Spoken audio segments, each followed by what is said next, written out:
අසුඳු පිවිතුරු මෙලක් දෙරමේ අශෝරාවය පැතිරෙනා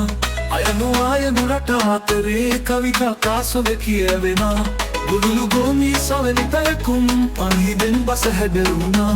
එවන් මනරම් රසෙ වරදුනු මගේ හෙළ බස වන්දනා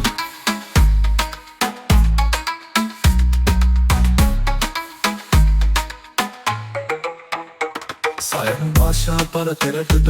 රහල් සමිඳුගේ පන්හිදෙන් විගාගම මහමෙත් සමිඳුගේ නැන පහන් සිලු අනුහසින් හංස සැලලිහිනියද පරවිය ගිරා කවුරස කළතමින් හෙළපසේ මහිමය කියන්නේ වදන්ගල පාමන නඳින් පසිඳු පිවිතුරු මෙලක් දෙරනේ අශෝරාවය පැතිරෙනා අයනු ආයනු රට අතරේ කවිතා කාසුද කියවෙනා උරුළු ගෝමී සවැනි පැයකුම් පන්හිදෙන් බස හැඩරුණා එවන් මනරම් රසෙන් වරදුනු මගේ හෙළ බස වන්දනා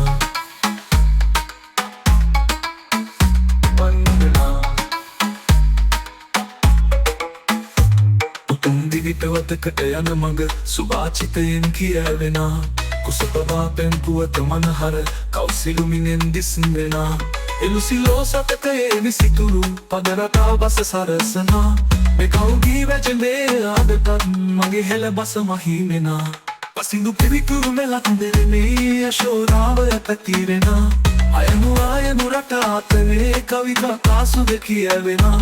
උරුළු ගෝමී සවැනි පැයකුම් පන්හිදෙන් බස හැඩරුණා එවන් මනරම් රසෙන් වරදුනු මගේ හෙළ බස වන්දනා